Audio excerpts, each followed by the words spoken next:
سلام و عرض ادب خدمت شما عزیزان و همراهان گرامی. امیدوارم که حالتون خوب باشه.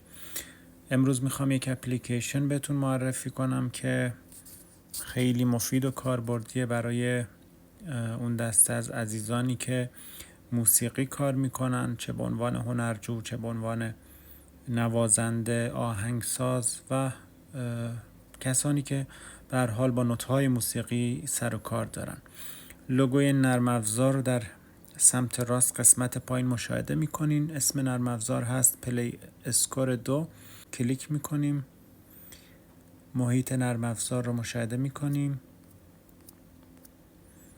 در قسمت پایین شمایی که برای اولین بار نرم افزار رو نصب میکنین 5 الی 6 مورد نوت‌های از قبل آماده شده براتون میاره که میتونین کلیک کنین روی هر کدوم از اینا و برای پلی شدنش و شنیدن صدای این قطعه موسیقی از منوی پایین پلی رو میزنیم و برامون اجرا میکنه.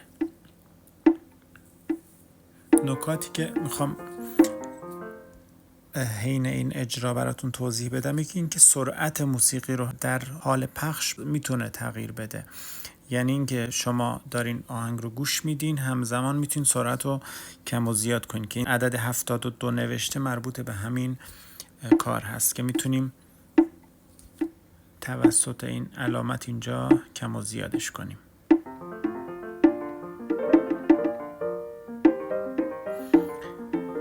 خب این علامت ساعت مانند که این پایین هست برای خاموش یا روشن بودن این صدایی که شما میشنیدین، صدای مترونوم.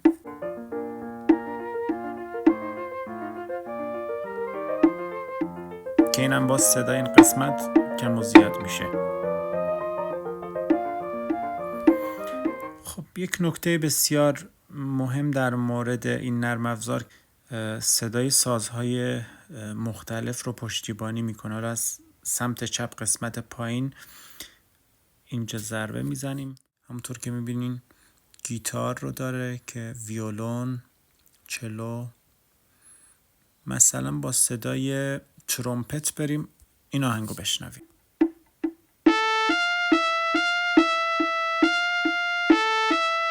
همین رو بریم عوض کنیم، مثلا با گیتار بشنویم. و این علامت تکرار هم رعایت کرده، از علامت ها پشتیبانی میکنه، حتی ترمولو و تریل. نکته بعدی در مورد این نرم افزار اینه که شما از هر میزانی که دلتون بخواد میتونین آهنگ رو بشنوید. مثلا من الان روی خط 4 مثلا میزان 2 میخوام اینجا کلیک کنم که میبینین علامت قرمز رو گذاشت و از اونجا برام اجرا میکنه، یا این خط 3 میزان 2 اجرا کنه برام.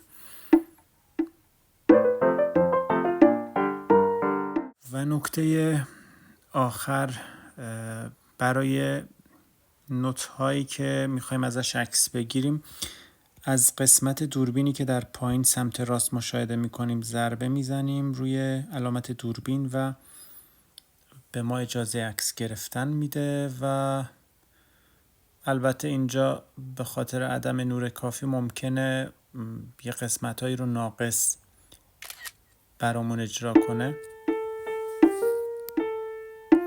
چون تأکید اصلی نرم افزار روی کیفیت دوربین و نور و روشنایی هستش که این 2 مورد اگر رعایت بشه بدون نقص برای شما نوت‌ها رو اجرا میکنه.